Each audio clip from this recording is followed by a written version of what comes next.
Hello, Shemai Croso, and welcome to yet another episode of DisElectAbility, the DisElectAbility Politics podcast from the New Rainbow podcast with your host Aar Jae Williams and also on social media, Aar Jae.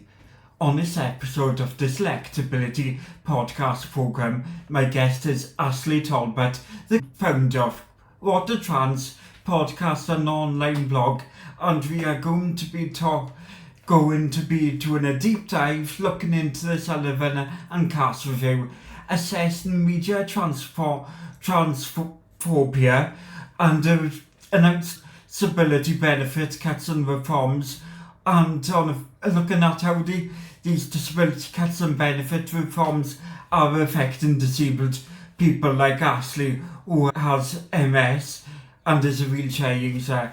On this interview, Ashleigh gives a scathing review of how the Labour government are handling the salient issues affecting trans and disabled people.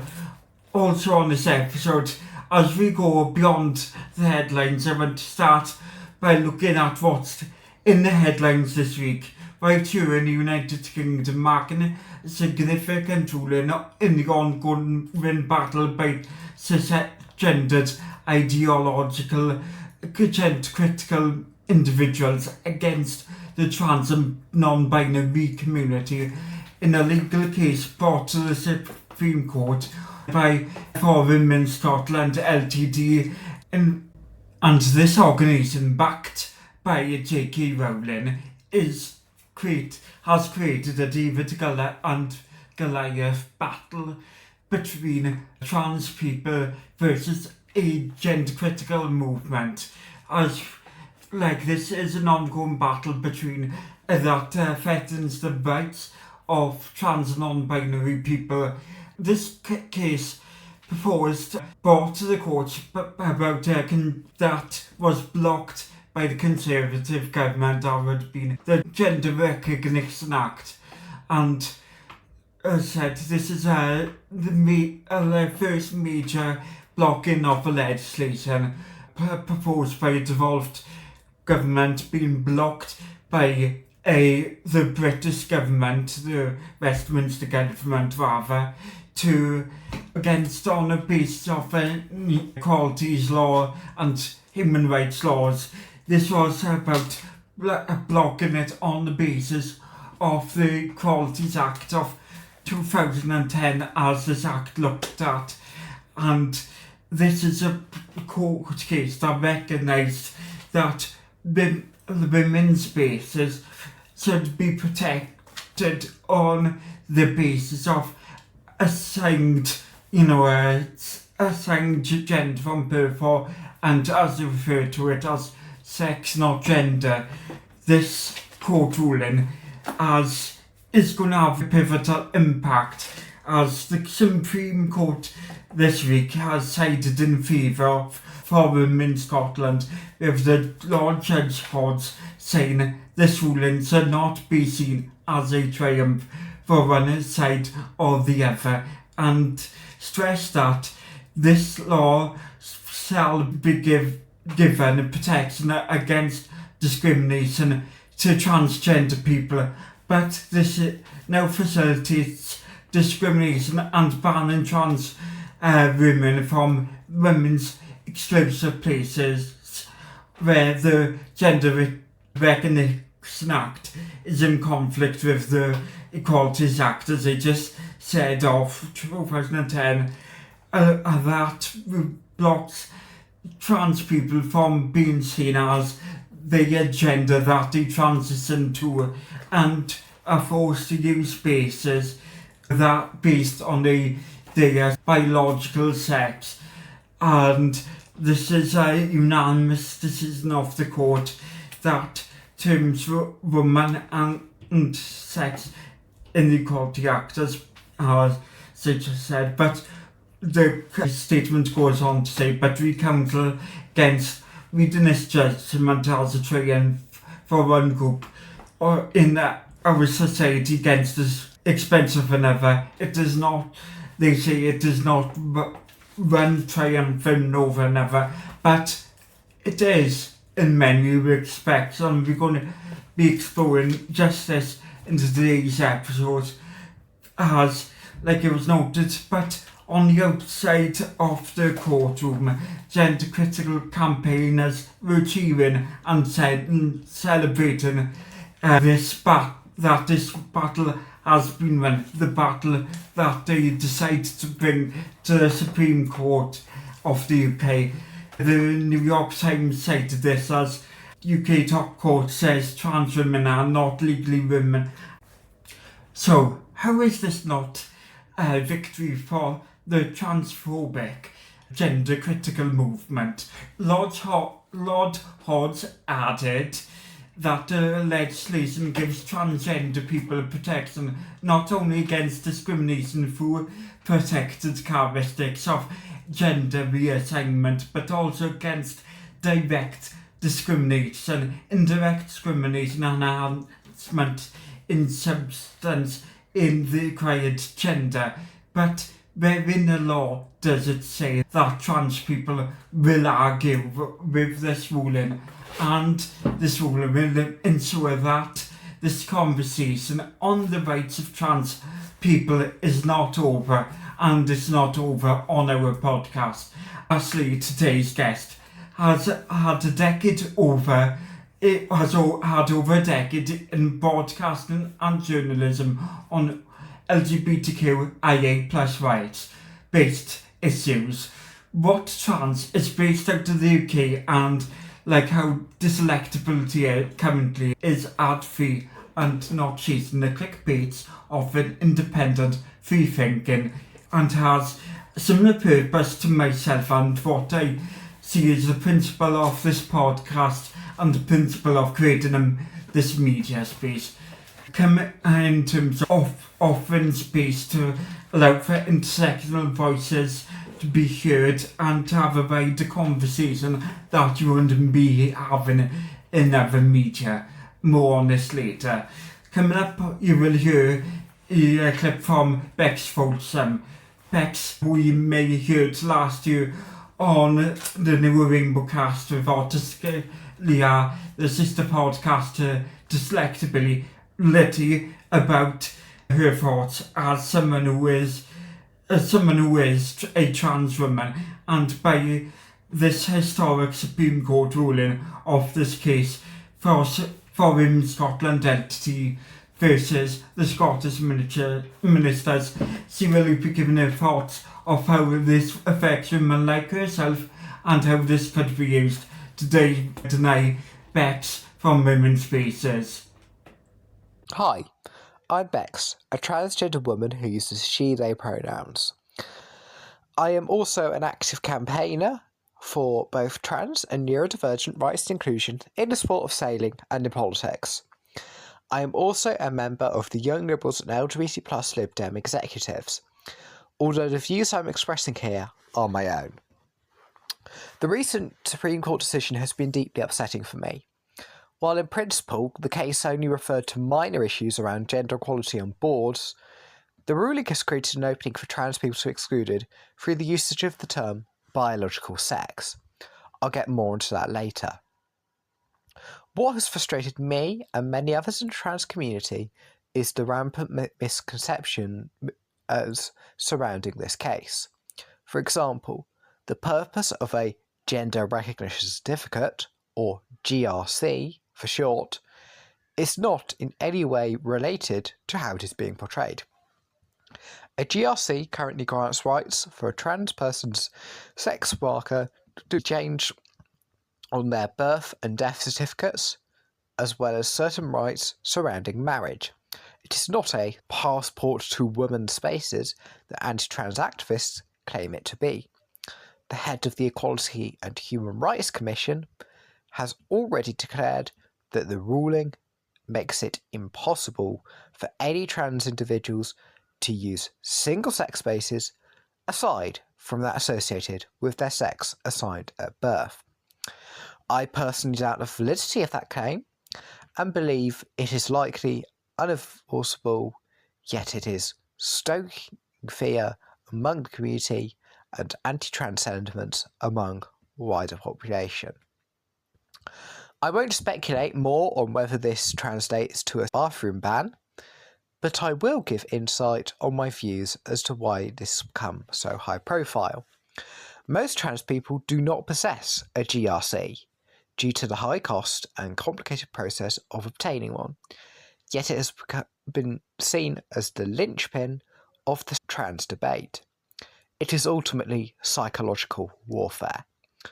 By claiming that nothing, no legal document whatsoever, can change the legal status of one's sex, anti-trans activists are hoping to persuade the British public that sex is unchangeable and fixed from the moment of birth.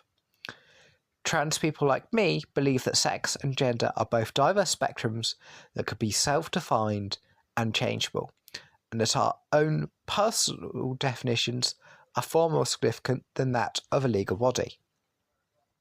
This brings me back onto the term biological sex.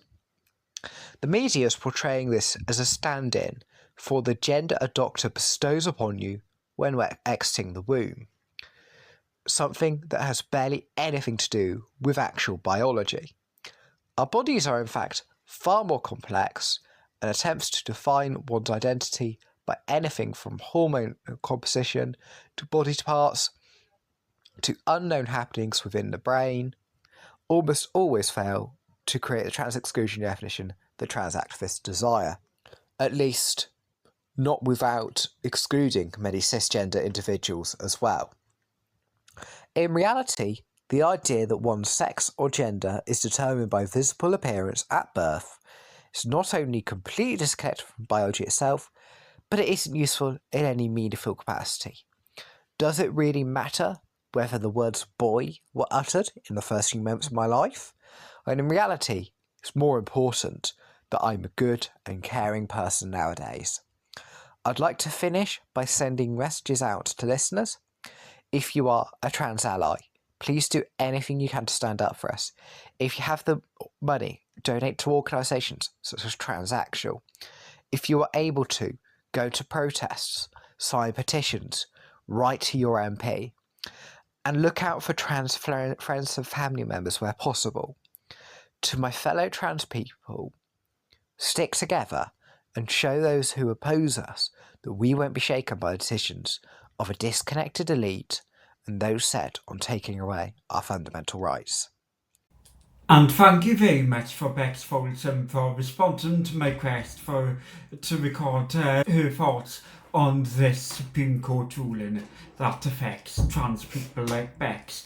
You can follow Bex on social media at SailingBex on Instagram, but feel free to contact the podcast with your thoughts. You can email neurainbow@neurainbowproject.com or reach out via Signal at aarwilliams.n. I would like to hear from yourself about your thoughts and perspective on this conversation, and feel free to send me a voice note. You can find more on how you can contact this podcast via www.neurainbowproject.com. So that's www.neurainbowproject.com. The right links of how to contact the podcast and all other resources will be in the episode description underneath this podcast.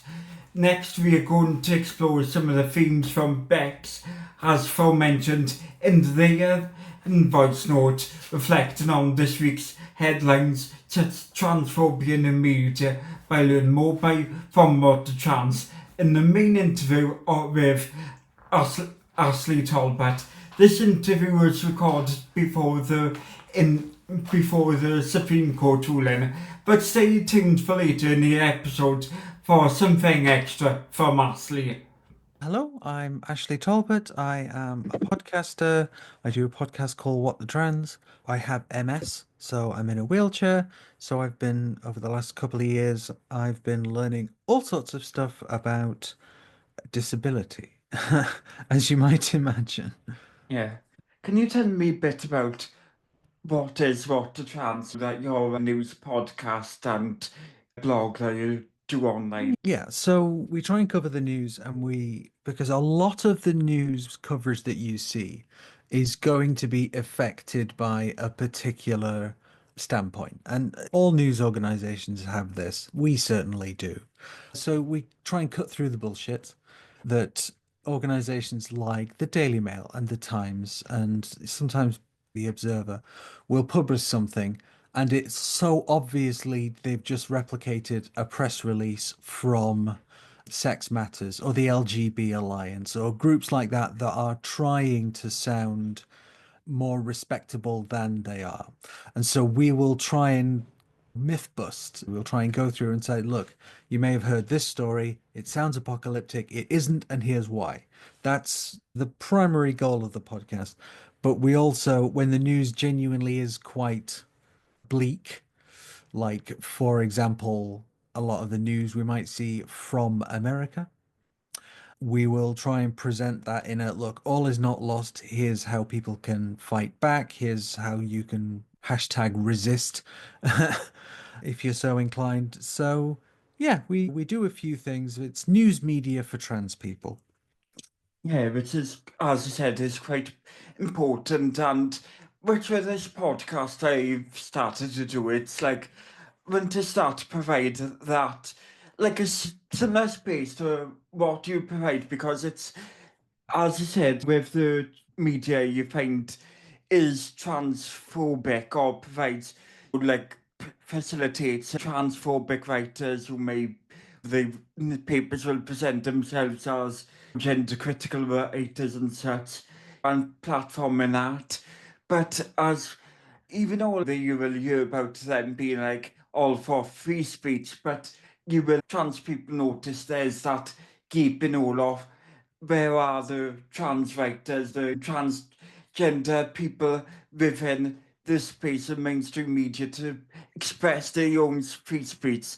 And I can tell that's where Water Trans comes in, about finding a place to facilitate that conversation that is excluded from the rest of the media. Exactly. Like we try and platform the voices that you don't necessarily hear from, and it's not just us wittering on. We do interviews, we go out to events, and we try and cover the stories that you might not see in other larger media conglomerates because they're far too busy congratulating themselves. So, yeah, we do a few things, but we always try and stay not if not light, then stay angry. Yeah. We try and leave you, if not depressed, then inspired to take action.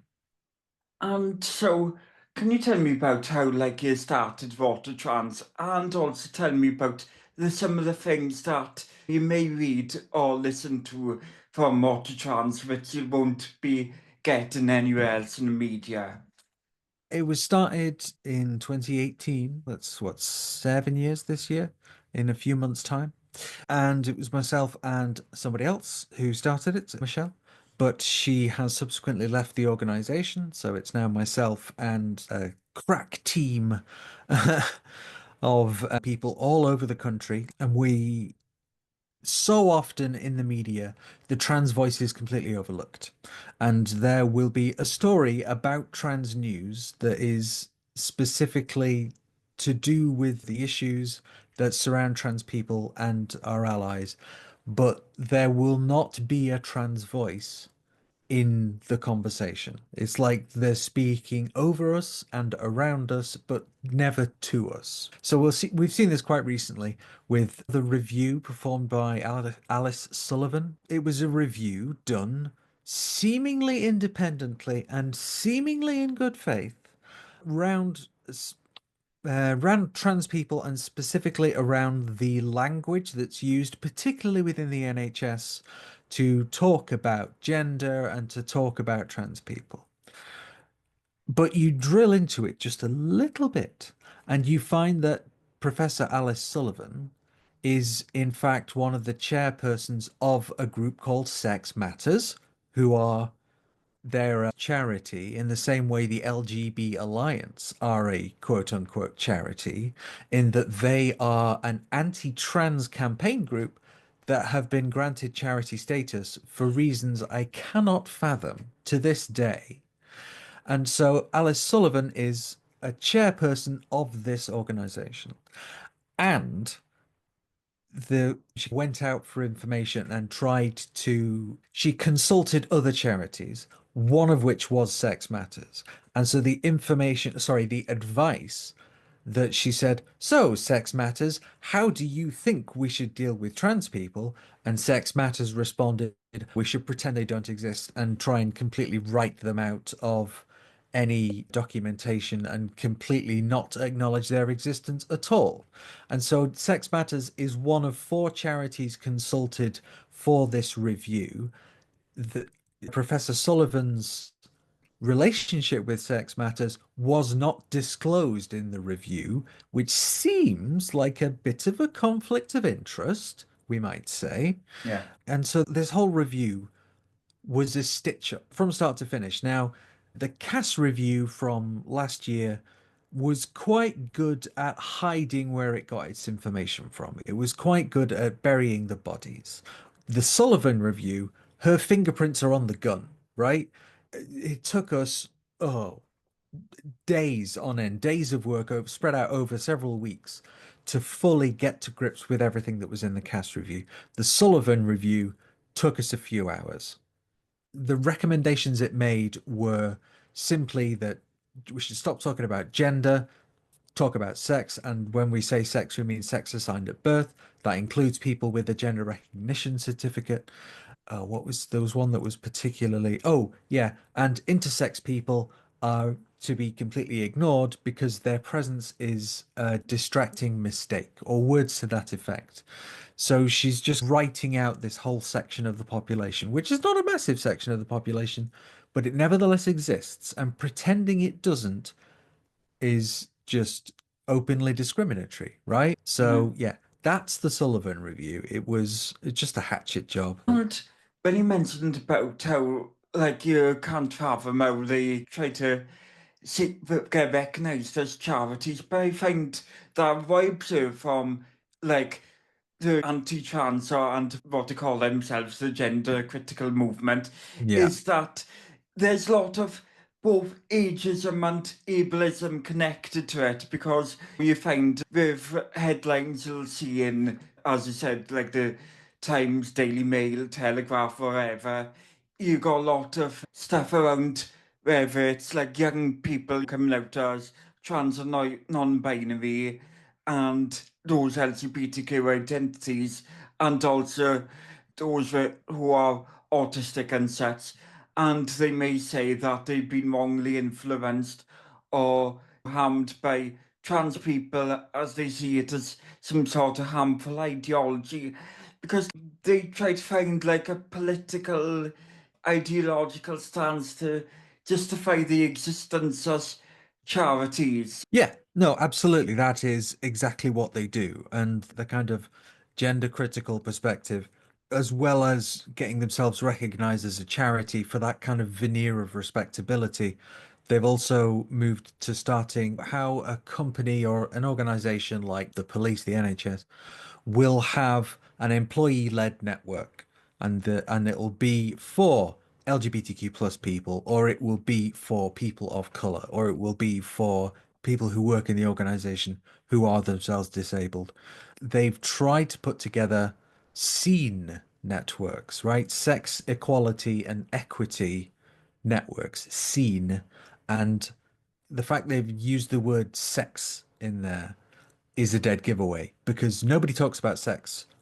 Everybody talks about gender, but these people are so obsessed with sex assigned at birth that they have disguised their intention by trying to make it seem respectable, like getting named a charity, like disguising themselves as a seen network, which is basically just gender criticals advocating for the wholesale deletion and repression of trans people. And they're treated as respectable, right? By the press, by as we've said, the Daily Mail, the Times, etc., and so many other places, even in the BBC at times, you will see these organizations being treated as respectable sources when they are just hate groups. And it would be like the BBC saying, oh, we're doing this piece about race, but for balance, we're going to talk to the BNP or the National Front. So frustrating to have that conversation be happening above you, and you're just beneath it going, hello, listen to us. We have facts, we have data, we have science. And this lot just have, ooh, I'm middle class and trans people are icky. And I'm going to make that my entire life. Like J.K. Rowling recently, who just needs to go outside and touch grass and get off the internet for 10 minutes. But she won't, because once transphobia gets into your brain, it starts to infect everything else you do.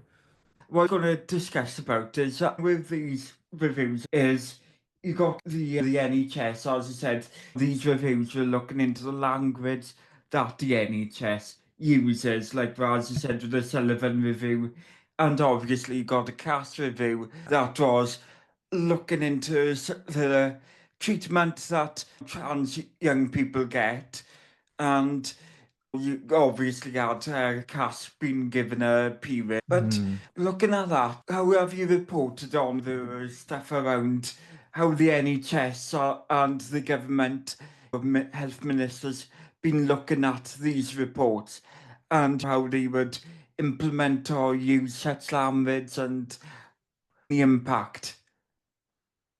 So the impact that it has is it's obviously quite difficult to quantify, but I think what we've been trying to say for months, if not years, is that over time, this kind of drip effect of this, say, somebody who is an avid reader of newspapers who is slowly being fed this drip, constant messaging of trans people are an aberration, trans people are difficult, trans people are unreasonable, trans people don't exist, actually. Trans people are just making it up. And this kind of constant flow of negative messaging that is, will be having the impact of people that are constantly being exposed to this messaging and nothing else will start thinking to themselves, actually, maybe these newspapers do have a point. They're all saying it. They're just saying what we're thinking. So rather than interrogating the stuff that you're presented with through the media, a lot of people do just trust it. So, well, they wouldn't be allowed to print it if it wasn't true. And so it's a little bit more complicated than that, really. It's usually a question of who's got the better lawyers. But don't get me started on the whole media ecosystem. But it's quite a frustrating thing to just have this constant diet of negative messaging about trans people, which then starts to feed into things like an increase in hate crime stats because people who are constantly being fed this messaging are more likely to say, oh, we can kick the T slurs all we like because nobody cares about them. Or I don't know how many stories we've seen in America of cis women who are maybe tall or have short hair who've been assaulted or even fired from their job for being gender non-conforming, even though they're cis, but these laws and ordinances aimed at trans people are harming cis people too. And that really seems to be considered, no, that's fine, that's just collateral damage. Because we hate trans people so much, if there are any cis people who are also caught in the crossfire, that's fine, acceptable casualties. Yeah, because in the USA, you have the situation where trans people are facing being like banned from serving in the army and the forces Yeah. to excluded from getting like visas for doing sporting events and stuff Yeah. like that. So you already seen that rapidly being trans people being ostracized only in the first sort of new Trump administration, and you kind of got that rollback of the just diversity Yeah. inclusion, and so that is definitely having an impact on how people can how employees can discriminate and being able to discriminate on people who are of any minorities, and know that this is again in the States that's becoming quite legally complicated. Yeah. But as you probably might have been into today, it does definitely have an impact and a drip feed impact over in the UK. Because, as I said, although we've been seeing this stuff already in the media from, I'd say, whatever, columnists and commentators, because when you were saying earlier on that, you were saying that people might think, read what's in the newspaper and think it's true, but as like by the papers, you do have the opinion columnists and, the columns, just like you would see on like a Twitter or Blue Sky feed. Then, like, you get the stuff that about the negatives of it from like the America urine from Trump and such being drip feed into British media sphere and also Yeah. into British opinion zeitgeist, really. Exactly. And the kind of cross-fertilization of the US and the UK media ecosystem is intensely problematic. But then you can't overlook the influence of organizations like the Heritage Foundation or the Alliance Defending Freedom, who are right-wing Christian, they claim to be Christian organizations over in the USA that have actually been funding projects and organizations here in the UK, like Sex Matters and I think Man Friday and a couple of other anti-trans organizations who are receiving funding from the Heritage Foundation, from the Alliance Defending Freedom. And the problem when you explain that is you say, oh, it's this dark money from the USA that's funding anti-trans groups who are influencing government to hate trans people. You sound like a conspiracy theorist. Yeah. It sounds preposterous, but it's true. And we can prove it. We have the receipts. We have these people admitting, oh, we receive funding from this or that American right wing, quote unquote, Christian group who are trying to peddle their soft power to gain an influence in the UK.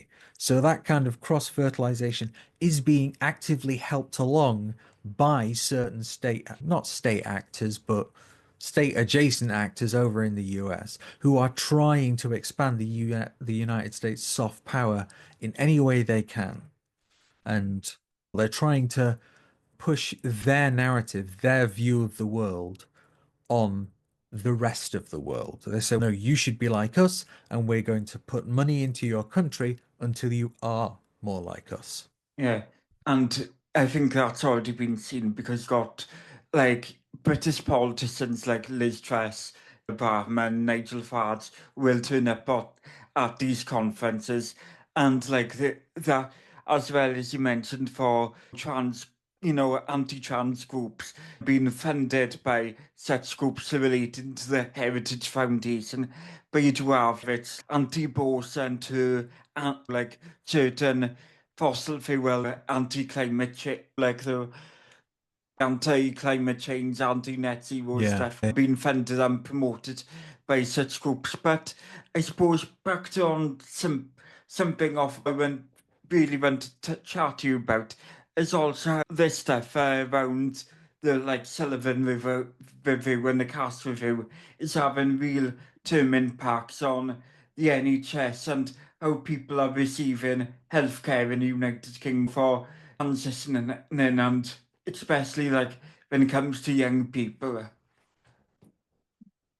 So the Cass review was specifically about healthcare for young people. So there's a class of medications called puberty blockers, and the name gives it away, really. It blocks puberty from happening. They're completely safe, completely reversible. As soon as the young person stops taking them, puberty will start. They are prescribed widely for a condition called precocious puberty, where puberty can start happening when the child is as young as 5 or 6, maybe not quite that young. When they're still very definitely a child and puberty starts, and it starts too early, they're prescribed puberty blockers. Obviously, their use with young trans people was noted, and they started to be used. They started to be prescribed to young people to stop puberty from happening, to give time to think, to be able to say, oh, actually, I've been on the puberty blockers, but having thought about it, I am in fact cis, let's just carry on, let's let nature take its course. Or in the case of trans students, in the case of trans young people, will say, yes, I would like to proceed on to estrogen or on to testosterone or whichever. So the Cass review recommended that that access be taken away, essentially, pending a randomized control trial, right? Because the Cass review ignored so much data. It ignored like 90 odd percent of all of the established data about trans young people. And there's a reason it did that, which I'll come back to in a moment, although you can probably guess what it is. And so, having ignored all of that data, it said we ignored that data because it wasn't high quality enough, because it wasn't good enough to meet our exacting standards. Only a randomized control trial is of good quality enough, right? Having made that decision, they then left with a very small amount of the full data set. And so from that, they interpret that, okay, we need more data. We need to do a bigger control trial involving dozens, if not hundreds, of trans young people. And we will do a big trial.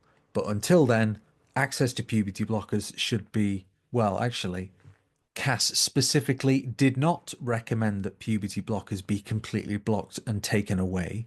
That's quite specifically what she did not say.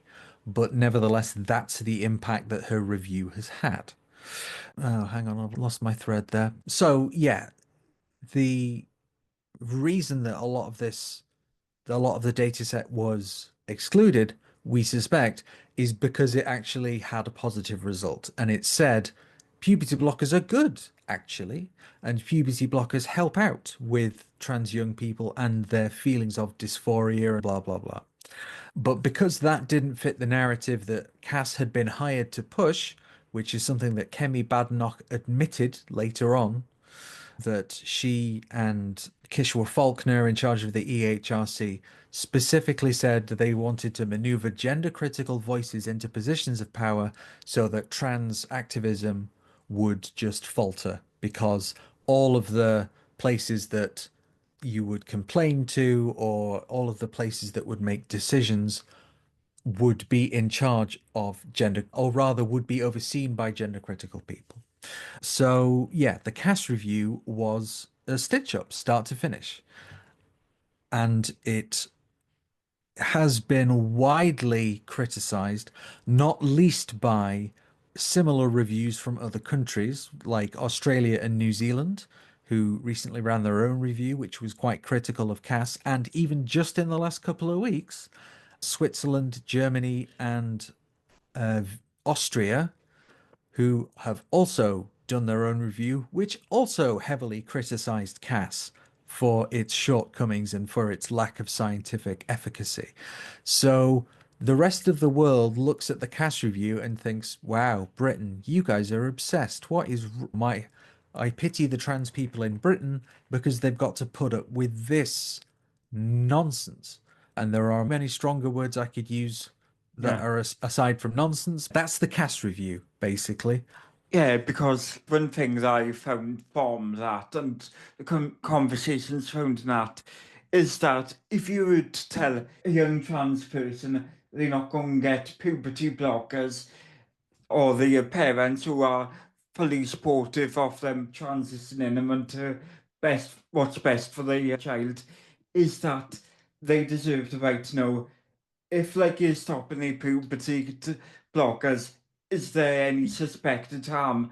The reason why? Because you think that only reason why you would ever be stopping this is if there is some sort of medical harm. But as you were saying then, there hasn't been no presented negatives to people, but just a recommendation of that not a recommendation that there should be a further trial sunsets of it. But as you said, that doesn't include any other reasons why people could be prescribed puberty blockers. But as you said, that the governments are both Conservatives then, and when Kemi Badenoch was in government with the sorting stuff out of the HRC, and but now as well, like with the Labour government, you got that position where they are absolute in banning puberty blockers until you have that test, and that is quite something that they strictly indefinite in taking our position, and with that, other health bodies across the United Kingdom that had devolved have followed the same recommendations from the British government. So, oh yeah, I'll help you out. I was saying, like, even though with the fact that you have the cast review, as you said, that didn't reference for an entire all-out ban on, but there is currently there's the thing that the government have decided, even without presented any harms, that they are fully interested in taking an all-out ban indefinitely, and you got all the devolved health authorities in UK taking a similar position. It's how do you feel the impact is from both both Labour and the Conservative governments from taking positions, and the devolved administrations across the United Kingdom for following the similar position? So I think the impact for young trans people is obviously incalculable, really, because there's going to be like a whole generation of young trans people who in previous years would have been allowed to have puberty blockers and then proceed on to hormone treatments once they reach the appropriate age. And I think there's going to be a whole generation of people who haven't been able to do that. So it's going to be a return, in a sense, to the old ways from before puberty blockers were available, the bad old days, essentially. And I think there's going to be a significant amount of mistrust, right? Because young people are going to look at the organizations that are there that are supposed to care for them and realize they're not going to look after me because they're more concerned with persecuting me based on the fact that I'm trans. So I think there's there's going to be so many impacts on this that we haven't even foreseen yet, right? And there's going to be stuff that's going to become apparent over the next however many years it takes before puberty blockers become available again, if that even happens within a reasonable time frame. It's just I'm amazed and bitterly disappointed that the Labour government that was voted in amidst such fanfare. Yes, we've got rid of the Tories. Finally, the Tories are out. Fantastic. Okay, Labour, tell us what you're going to do. We're going to do the same thing that Conservatives did, and we're also going to do some more austerity. And it's wow, this is the worst timeline. This place is cursed. Yeah, and they definitely meant to go on to the point anyway off because we like invited you on to discuss as well some of the disability issues. Mm. And obviously in headlines we've been hearing about, as well as like also the breakup of NHS England to becoming under direct government control without being, as they say, a Quango organisation. But you also got the cuts and reforms to the welfare benefit PIP and some cuts to other benefits like universal credit, and as well as this drive to get disabled people in unemployment.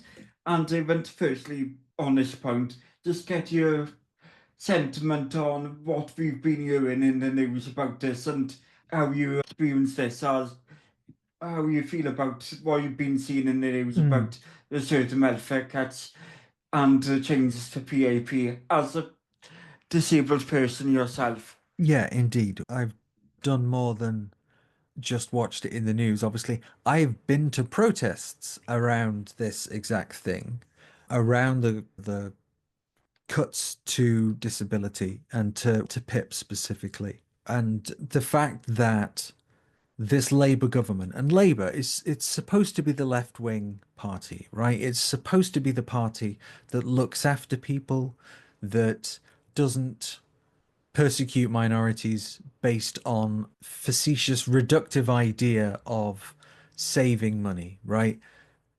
And that's exactly what they're doing. And Labour are doing like proposing cuts that even George Osborne, at the height of austerity, would have considered. Now, hang on a minute, that's a step too far.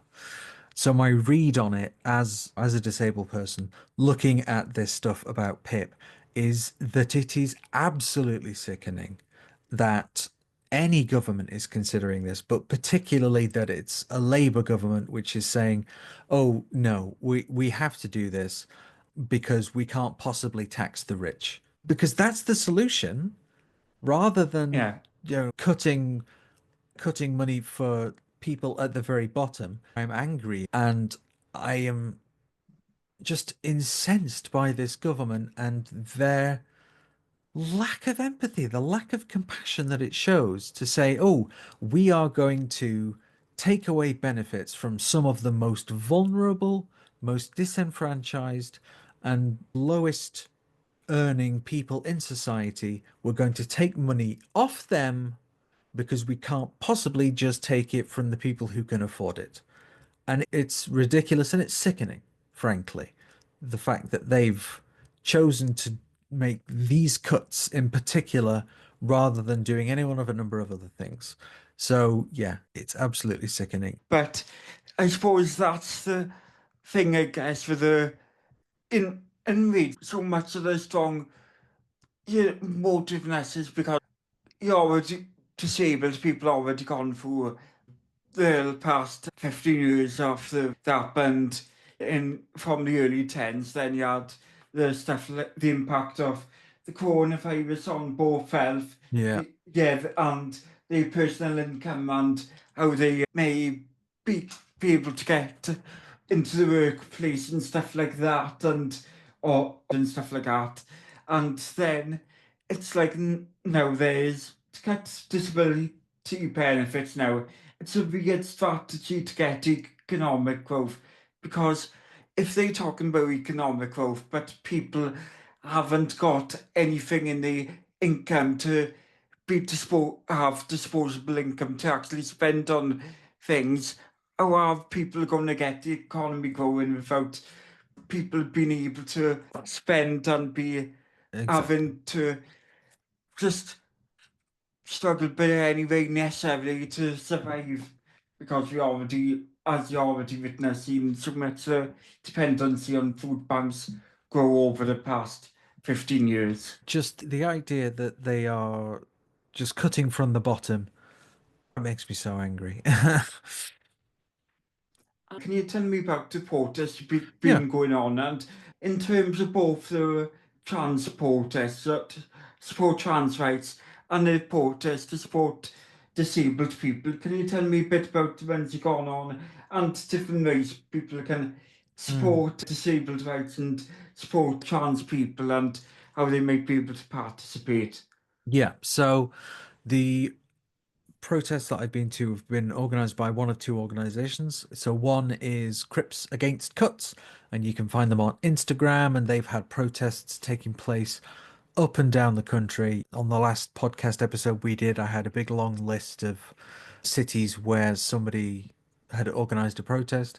The other group that you'll see organizing, which again is diffuse and it's not like centrally directed, it's just different chapters of the organization, is Disabled People Against the Cuts, or DPAC, which was obviously first an issue back in the days of George Osborne, back at the height of austerity, and now it's needed again, so the name has been resuscitated.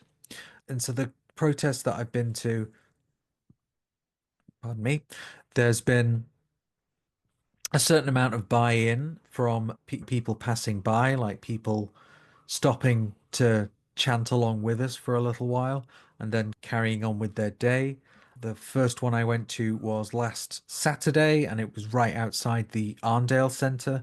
We were half blocking one of the entrances into the Arndale Centre here in Manchester, and there were people who were passing by who were looking at the leaflets that Crips Against Cuts had created and were in full agreement with us and saying, yeah, this is absolutely sickening. I can't believe the government are doing this kind of thing. So there was, which surprised me actually, because the other protests that I've been on is they've been quite queer focused, quite trans focused. And so some people passing by are not quite pleasantly disposed to you, let's say. Yeah. Whereas this one, almost every single person that went past that we gave a leaflet to was like, yeah, you're absolutely right and good for you for protesting. So yeah, that surprised me, I think. But again, that's simply because my main experience with protesting has been for trans people, which, most people are just like, they'll just shrug their shoulders and go, whatever, really, live and let live. And then there's that small minority of people that really don't want to do that because they very much hate us for whatever reason. Yeah, so Crips Against Cuts, Disabled People Against the Cuts, both very good. I don't want to say organizations because that suggests there's like a hierarchy and there Yeah. isn't. And one of the last questions was like just to get a sort of brief answer is how do you feel about the changes to how NHS England is to be run? So it remains to be seen, doesn't it? Because every health minister wants to come in and urinate all over the health system just so it smells a little bit more like them. So this is Wes Streeting's way of trying to organize things. But given Wes Streeting's decision about some other things, like puberty blockers, for example, I don't think I trust him to make decisions that are for the benefit of the majority of the population because he has before expressed his view that actually the NHS needs to be privatized more. So again, it's this current Labour government are the Tories in red, right? Because Wes Streeting has expressed the view that privatization is good for the NHS, actually.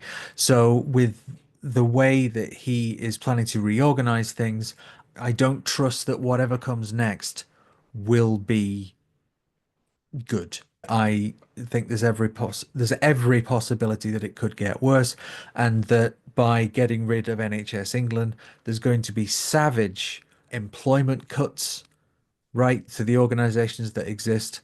It'll be a case of NHS England doesn't exist anymore, so you're all fired, and you lot have to do their work, but we're not going to give you any more money. And so we'll see how it goes, but I I am not hopeful, unfortunately. Like, it's quite difficult to be hopeful about Yeah. some of this stuff, but yeah, I don't think this is a good idea. I think the NHS needs more funding and less privatization. That's just me as a person that needs to use the NHS rather than as a government minister who is responsible for it. Do you have any final thoughts or anything where you might want to tell people where they can find or follow you or find more about What the Trans podcast as well? You can find us obviously on social media. We're on Blue Sky, we're on Instagram, etc. You can look on our website, which is where all of the articles that we write and all of the episodes that we record are all centrally linked there. And the thing that I want to say is it's really important that we stand together, and that might mean supporting each other at a protest, but it also might mean mutual aid, which as a concept is something that's being resuscitated, and we're definitely seeing it in the US, but we're also seeing it here of mutual aid of cooking and distributing food to disabled people who are less able to actually cook their own meals, etc. So mutual aid within the community is a core tenet of anarchism, but it's more like mutualism. Look after each other. Look out for the people that you care about and look out for your own community and try and stand together because a shadow recently fell across the world, starting in the US, and it's all looking a bit bleak, isn't it? So, in these trying times, try and find something to live for and stand together. thanks again to Ashleigh for her time. Links to where you can find What the Trans online will be available in the episode synopsis, where you can scroll down and find, if you are tuning in across Spotify, Apple, or watching via YouTube, with what resources to trans and non-binary persons being made available for all the organisations and people listed, as well as support services. If you've been affected by anything you've been mentioned in this episode, you can visit newerrainbowproject.com/DisElectAbility for more episodes on this, for more information about this episode and things mentioned on this episode, as well as you can go to find support services on newerrainbow.com/olive_branch. That will be made available in the episode description as well. And as well as if you find the What the Trans online, you can go on the Blue Sky page as well as the Instagram, and you can find some of the information they've been putting out as well about this weekend's protests and demonstrations, and about all the different activism that's been going on following the Supreme Court hearing. As mentioned with this podcast interview, they've been saying some good things, and I want to thank everyone who's been getting politically active on this issue, on this important issue that affects us as non-binary people, affects the trans community, and as highlighting in this episode, affects intersections of the disability and neurodivergent community. As there's so many statistics, I probably should link in for this episode to explain more about the intersections of disability and the neurodivergent community with trans non-binary communities, which will be made available in the further episodes as well. And in past episodes, I'll be doing more on this issue online, which you can find via the New Rainbow Project. And yeah, thank you everyone for tuning up this weekend. And you can also find about, as well as I found out on the social media, about the trans liberation demonstration that will be held in Colchester on Sunday the 27th of April at Colchester National War Memorial from 1:30 p.m. next week. So if you're in the area, you might fancy popping along with that. And they say it's been a great creating this episode. So if you want to leave a positive review, if you enjoyed this episode and found this helpful, so leave a positive review on whatever podcast platforms you've been listening to this podcast episode on, and as well subscribe to this podcast, share this podcast on social media, recommend it to friends and family members. You might think you might appreciate this episode, but we aren't done with Ashleigh yet. I'm allowing her to have a final words on this week's podcast episode, as the news drops before of the Supreme Court hearing after this podcast episode was recorded. I wanted this episode to have a sense of relevance and with the current conversation, like Bex provided her analysis, I wanted to offer Ashleigh the chance to provide her analysis as it sets the seeds for further conversations we will have on this podcast, and I will hope to have their voices across the political spectrum, and hope to have representatives from varying political parties on the trans and disabled rights campaigners on this issue. Next week on this podcast, I will be speaking again to Paula Peters, exploring the new cuts and reforms to benefits and welfare to the welfare benefits and the statements of getting disabled people into employment. I'll be getting her feedback on this, as she is disabled people against cuts against the austerity campaigner will be getting a feedback on these issues.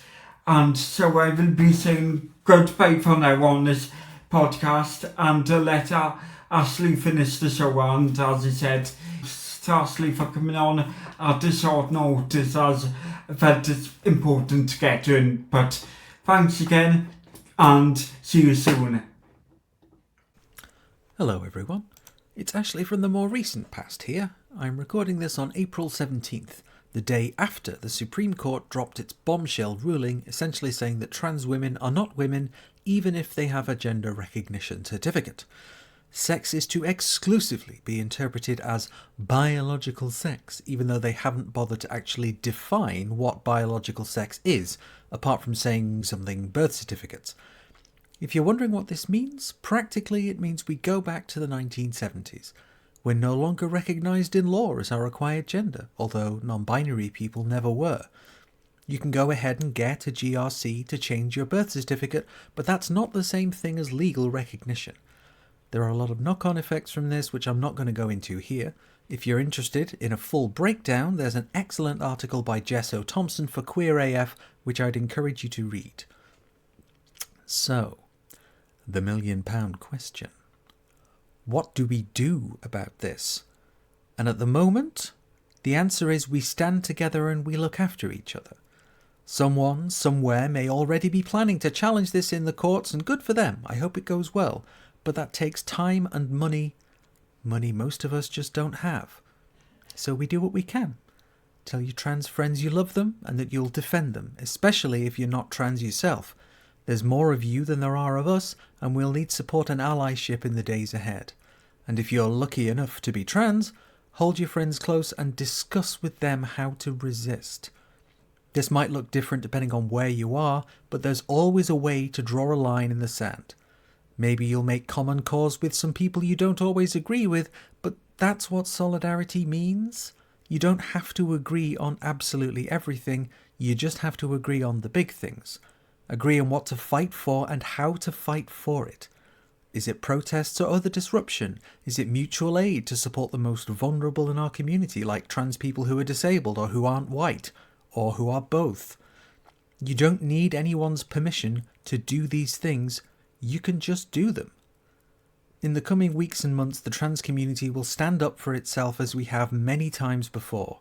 We've been through this, and we can make it through again if we look out for each other and remember, yesterday we mourned. Today we fight back.